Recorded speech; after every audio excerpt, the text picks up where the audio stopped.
Bonjour, nous allons voir un deuxième exemple de métazoaires diploblastiques. Ce sont les cnidaires. C'est dans le branchement dans lequel on trouve les méduses. Les méduses qui envahissent de plus en plus souvent nos plages, ce n'est pas très agréable. Et dont certaines ont tendance à piquer les baigneurs. Ce n'est pas les insectes qui piquent maintenant, ce sont les méduses. On trouve également le corail. D'accord. Le corail avec lequel on fait des bijoux, d'accord? Ici, ce sont les anémones de mer, d'accord? Et nous avons par ailleurs d'autres formes de cnidaires. En revanche, les cnidaires sont des métazoaires qui sont diploblastiques, dépourvus bien sûr d'organes différenciés. D'ailleurs, ils n'ont pas de mésoderme, c'est normal. Ce sont des animaux essentiellement marins à 99%, vivant isolés, c'est-à-dire solitaires, ou bien en colonie, c'est-à-dire en groupe, à plusieurs, autrement dit. Les cnidaires présentent par ailleurs une symétrie radiaire d'ordre pair, à laquelle se rajoute parfois une symétrie bilatérale que vous connaissez maintenant très bien, d'accord? Les cnidaires se présentent par ailleurs sous deux formes, la forme benthique ou bien polypes qui sont fixés et d'ailleurs qui vivent au fond des eaux, d'accord? Et la forme nageuse ou méduse qui sont planctoniques. Alors planctonique, ça veut dire qui vivent en suspension, d'accord, et qui se laissent entraîner par l'eau, d'accord? Alors, vous voyez ici la ressemblance entre la forme polype et la forme méduse, d'accord? Ils ont l'air d'un double sac, d'accord? L'un à l'intérieur de l'autre, d'accord? Alors, l'ectoderme et l'endoderme sont séparés par la mésoglée, qui est très très fine par rapport à ce que vous avez déjà vu chez les spongiaires. Nous avons un orifice ici, un orifice unique qui mène à la cavité gastrique et qui cumule les deux fonctions anale et buccale. D'ailleurs, on l'appelle orifice bucco-anal. Alors, cet orifice-là est entouré par les tentacules, aussi bien chez la forme polype ou chez la forme méduse. Alors, chez certaines espèces, ils sont capables d'osciller par ailleurs entre la forme polype et la forme méduse, c'est-à-dire que le polype là va se détacher, il va se retourner, d'accord, et former une méduse, d'accord. Vous voyez ici la méduse où les tentacules vont se retrouver vers le bas et la bouche vers le bas. Alors cette forme-là, à noter qu'elle est libre, elle va permettre notamment la dissémination de l'espèce. D'accord? Alors quand on zoome maintenant sur la paroi de leur corps, on trouve par ailleurs deux feuillets, l'ectoderme et l'endoderme, bien sûr ils sont diploblastiques. Alors chaque feuillet est tissulaire, d'accord, vous voyez ici les cellules, quand on passe à l'organisation interne, chaque feuillet tissulaire est formé par une seule couche de cellules, que ce soit l'ectoderme ou bien l'endoderme, d'accord, et ces couches-là sont monostratifiées. Mono, ça veut dire une seule couche de cellules. Donc, nous avons une seule strate de cellules au niveau de chaque tissu et c'est pour cela qu'on l'appelle épithélium monostratifié. Alors, pour l'ectoderme, je vais commencer à décrire la structure, bien sûr, de l'ectoderme, celui-là. Alors, les premières cellules qu'on va voir, ce sont les cellules myoépithéliales qui forment une couche de cellules de revêtement et leur myofibrilles longitudinale assure par ailleurs la contraction de l'animal. Alors, le deuxième type de cellules, ce sont les cellules interstitielles. Ce sont par ailleurs des cellules qui sont embryonnaires, c'est-à-dire non différenciées, et elle assure par ailleurs le remplacement des autres catégories cellulaires et des gonocytes. On va revenir sur les cellules interstitielles à chaque fois au niveau de ce cours. Alors, le troisième type de cellules, ce sont les cellules sensorielles, d'accord, que vous voyez ici. Alors, sensorielles, ça vient de sens, comme le sens que nous avons. Ce sont des cellules qui sont très étroites, possèdent par ailleurs un cil excitable. Ils sont en revanche, alors ces cellules sensorielles sont en contact avec la mésoglée, d'accord? Alors, lorsque ces cellules sont touchées par un animal ou bien par un support quelconque, donc on peut avoir le début de la contraction du cnidaire. Ils sont très nombreuses, surtout au niveau des tentacules, qui permettent d'attraper les proies, d'accord? Alors, pour le quatrième type de cellules au niveau de l'ectoderme, ce sont les cnidoblastes. Alors, ces cnidoblastes-là, ce sont des cellules caractéristiques des cnidaires. Elles sont abondantes sur les tentacules, urticantes, c'est-à-dire piquantes, et servent à la capture des proies et à la défense du cnidaire. D'accord? Ces cellules ne fonctionnent à noter qu'une seule fois et ils sont remplacés grâce à quoi? Grâce aux cellules interstitielles. D'accord? Alors, on passe maintenant à la mésoglée. La mésoglée, c'est une sorte de gelée contenant des cellules nerveuses, protoneurones. Rappelez-vous, le cnidaire ne possède pas de cerveau, juste des cellules dispersées, protoneurones, dont la ramification des protoneurones entre en relation avec les protoneurones voisins et les différentes catégories cellulaires. Autrement dit, les cellules nerveuses permettent d'innerver les cellules ectodermiques au moment, bien sûr, de la contraction du cnidaire. Alors, pour l'organisation interne, bien sûr, de l'endoderme, c'est celui-là. Donc, on va voir une strate de cellules. Et les premières cellules qui apparaissent, parce qu'ils sont très très gros, ce sont les cellules digestives ou bien myoépithéliales gastrales, bien sûr. Comme vous remarquez qu'ils sont ciliés. Et puis, nous avons les cellules glandulaires. Les cellules glandulaires qui produisent des enzymes qui sont déversées dans la cavité gastrale lors de la digestion extracellulaire et qui interviennent aussi dans la production d'enzymes et la production du mucus qui sont déversés dans la cavité gastrale lors de la digestion qui est extracellulaire qui débute bien sûr ici dans la cavité gastrale. On va revenir sur ça après. Alors, concernant la nutrition, la plupart des cnidaires sont carnassiers car ils se nourrissent de plancton, de protozoaires et de petits poissons. Ils capturent et immobilisent leurs proies à l'aide de cnidoblastes de leurs tentacules. Alors, les cnidoblastes contiennent par ailleurs des toxines qui paralysent la proie. D'accord? Si on zoome sur les tentacules, vous voyez ici le tentacule, si on fait un zoom, on voit ici les cnidoblastes. Au niveau des cnidoblastes, vous voyez ici un cnidocyle. Alors, comment ça se passe? Quand une proie ou bien un manger touche ce cnidocyle, la cellule, c'est-à-dire le cnidoblaste, se rétracte et il y a un filament à l'intérieur. Ce filament urticant, il sort vers l'extérieur. Vous voyez ici la sortie du filament urticant. D'accord? Et il va se planter sur la proie. D'accord?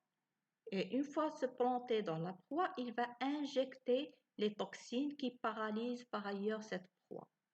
Alors, cette opération ne dure que quelques millisecondes, d'accord? Et puis, les tentacules se rétractent et la nourriture est ramenée vers la bouche qui se trouve évidemment ici. Alors, cette opération ne dure justement que quelques millisecondes et après, le cnidoblaste meurt. Bien sûr, ces cellules urticantes meurent et ils sont remplacés, bien sûr, par les cellules interstitielles. On passe maintenant à la digestion. Comment se fait la digestion? La digestion est d'abord extracellulaire, puis intracellulaire. Contrairement aux spongiaires où la digestion est uniquement intracellulaire. Je m'explique. La digestion débute dans la cavité gastrale. Alors, vous voyez ici un cnidaire qui avale une daphnie, il peut aussi avaler un petit poisson.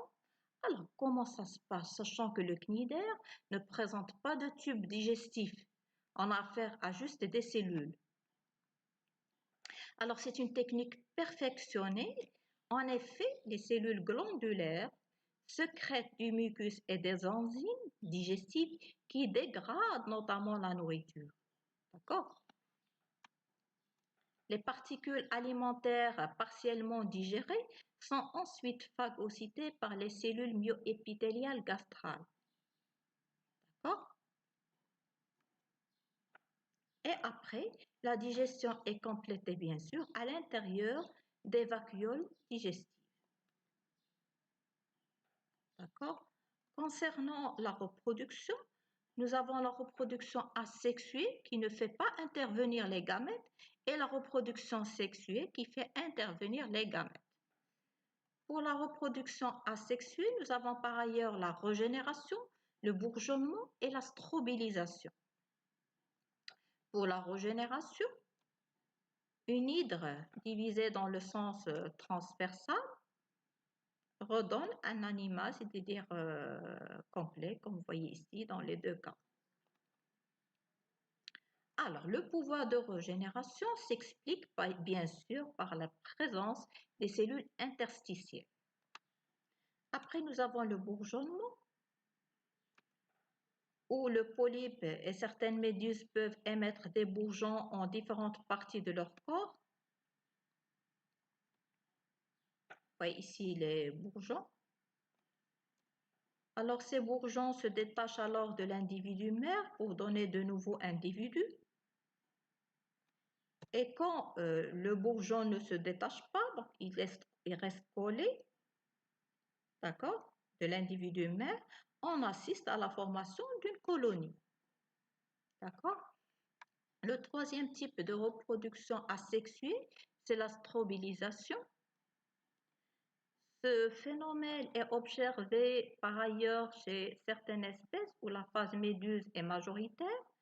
De multiples étranglements du polype, voyez ici la strobilisation, et de multiples étranglements du polype permettent de libérer de petites méduses qu'on appelle éphirules. Cette éphirule-là va évoluer soit en méduse mâle, qui produit par ailleurs les spermatozoïdes, soit en méduse femelle, qui produit par ailleurs les ovules. Vous voyez ici un exemple de strobilisation, c'est le cas de l'anémone bijou, où à partir d'un animal, on obtient une chaîne ou un tapis d'individus, comme vous voyez ici. D'accord? Quant à la reproduction sexuée, à noter que les formes polypes sont gonochoriques ou hermaphrodites. Gonochorique, ça veut dire que les sexes sont séparés. D'accord? Hermaphrodite, ça veut dire qu'un même individu présente par ailleurs les deux sexes, mâle et femelle. D'accord? Vous voyez ici un seul individu qui présente par ailleurs les deux sexes, mâle et femelle. Alors, les formes méduses sont uniquement gonochoriques. Alors, la fécondation peut être par ailleurs interne ou bien externe. Les deux aboutissent à un œuf, puis un blastula cilié. Vous voyez ici le blastula cilié. D'accord? Ensuite, une larve parenchyma nageuse à ectoderme cilié et endoderme plein. D'accord? Ensuite, on assiste à une larve planula, creuse, à vie pélagique. Vous connaissez maintenant le mot pélagique qui vit à la surface de l'eau par opposition à benthique. D'accord? La planula se fixe par ailleurs sur un support, s'aplatit puis s'allonge en prenant la forme d'un polype. Alors fondamentalement, le cycle de reproduction des cnidaires passe par une alternance de la phase polype et méduse, la phase sexuée étant bien sûr la méduse. Eh bien, le gamète mâle et femelle sont libérés par les méduses, bien sûr, mâles et une autre, par exemple, une autre méduse femelle, puisqu'ils sont gonochoriques. Il y a fécondation, libération d'un œuf, puis morula. La morula qui évolue en planula et qui va donner le polype. Pour ce polype, nous avons 4 cas de figure. Soit il va régénérer un polype par bourgeonnement, c'est ce qu'on vient de voir, soit libérer des gamètes, puis planula après, d'accord? Ou bien par strobilisation libérer une jeune méduse, ou bien finalement donner une colonie de polypes qui libère une jeune méduse par, bien sûr, strobilisation. Bon, cette jeune méduse, là, peut évoluer en méduse mature et donner une jeune méduse après, et le cycle recommence. Bon, des fois, on assiste à un cycle sans polype. Vous y êtes? Vous voyez ici les méduses qui mesurent à peu près 4 mm, libèrent des gamètes mâles et bien sûr une autre méduse qui va, par exemple, libérer le gamète femelle. D'accord? On obtient une larve planula, ensuite une larve actinuloïde et enfin une jeune méduse qui évolue en méduse adulte et le cycle reprend. Eh bien, des fois, on assiste à un cycle sans méduse. Vous voyez ici le polype qui est hermaphrodite, présente comme vous voyez les testicules et l'ovaire. En fait, c'est juste une appellation. Il s'agit d'une cellule mâle et cellule femelle. Alors, les testicules, par ailleurs, libèrent les spermatozoïdes. L'ovaire libère un ovocyte. Après, on assiste à une fécondation, formation d'un œuf et libération d'un morula. Un morula dans sa coque, oui, dans une coque. Après, la larve planula sortant de la coque. Et puis après, un jeune polype qui subit une reproduction asexuée par bourgeonnement, le bourgeonnement qu'on a déjà vu, d'accord? Et puis le cycle recommence.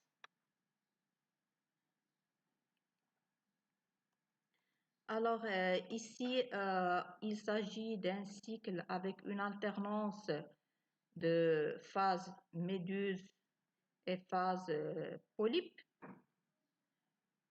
comme le cas du cycle de reproduction d'Obelia geniculata. Au niveau ici de la colonie, comme vous voyez, on a les gonozoïdes. Les gonozoïdes qui libèrent la méduse mâle et méduse femelle. D'accord?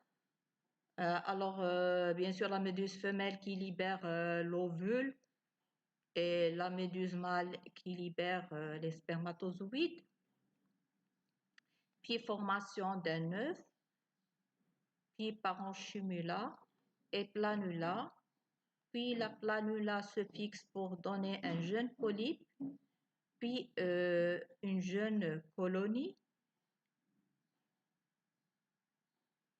et puis une colonie mature et le cycle recommence. D'accord? Alors revenons à la classification des cnidaires. La première superclasse, c'est la superclasse des hydrozoaires. Alors le seul groupe qui présente des espèces d'eau douce, à noter d'eau douce, ce sont des cnidaires primitifs à symétrie tétraradiée, tétra est égal à 4, qui coupe par ailleurs le cnidaire en 4 morceaux identiques. D'accord? La nutrition est assurée par des individus spécialisés gastrozoïdes. Le cycle vital est typique avec alternance polype-méduse ou réduit à la phase polype ou à la phase méduse. D'accord? Pour la classe des hydraires, la phase polype est prépondérante chez les heptolides ou seule représentée chez les hydrides.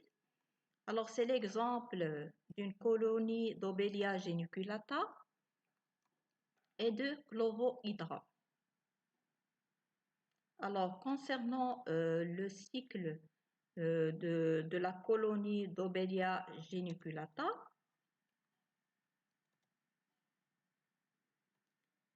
ça se voit qu'elle présente un cycle avec une alternance méduse et polype.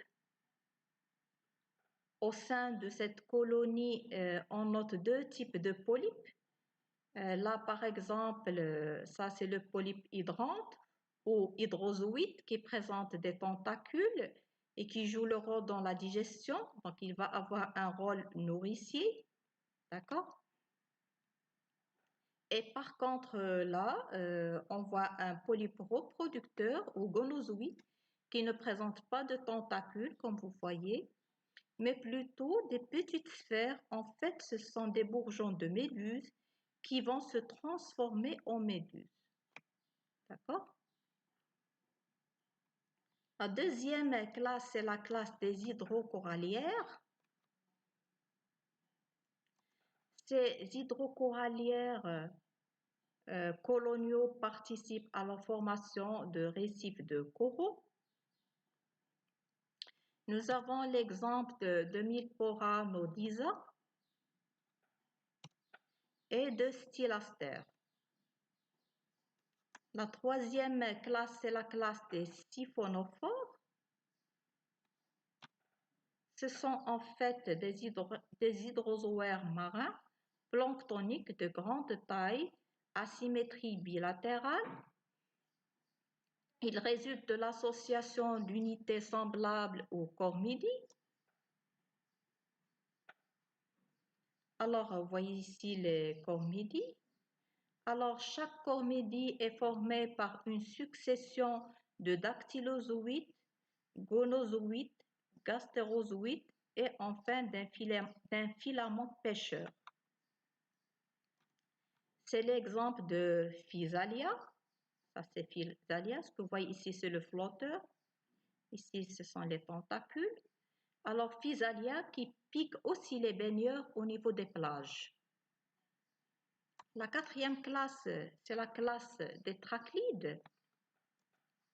Alors, ce groupe à symétrie radiaire n'existe que sous la forme méduse. C'est le cas de Cunina, vous voyez ici, et de Carmarina astata. La deuxième superclasse, c'est la superclasse des siphozoaires. Alors, cette superclasse rassemble des animaux en forme de polype et la phase méduse y est largement prépondérante. Les méduses ne présentent pas de vélum. Ici, le vélum, on dit qu'ils sont acraspédotes parce qu'ils ne présentent pas de vélum et présentent une symétrie tétraradiée parfaite. tétra, je répète, est égal à 4. Alors, la classification de ces méduses est fondée sur les caractères de leur cycle de reproduction. Nous avons le cas d'Aurelia ohita et de Rhizostoma. Alors, à noter que les deux sont des scyphozoaires. Pour les scyphozoaires, ils ont un polype, mais il est très petit. Mais c'est plutôt la génération méduse qui est dominante. Alors, je vous invite à voir une vidéo explicative.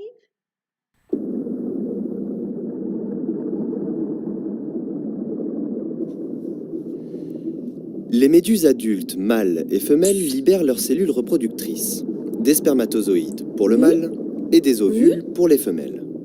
Ces deux types de cellules se rencontrent et forment alors un œuf. Puis, chaque œuf fécondé se transforme en une petite larve appelée planula.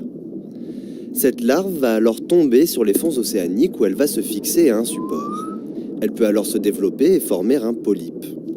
Le polype est en quelque sorte un sac digestif au sommet duquel se trouvent des petits tentacules permettant de capter la nourriture. Ce dernier bourgeonne alors pour former d'autres polypes identiques, puis se segmente pour former comme un empilement de petites assiettes appelées le strobile. C'est la strobilisation. Enfin, le strobile libère une à une ces petites assiettes. Ce sont des éphirules. Chaque éphirule grandit pour donner des méduses adultes. Cependant, toutes les espèces ne se reproduisent pas de cette façon, certaines ne passent jamais par le stade polype, tout dépend de l'espèce mais également des conditions extérieures comme la température de l'eau par exemple.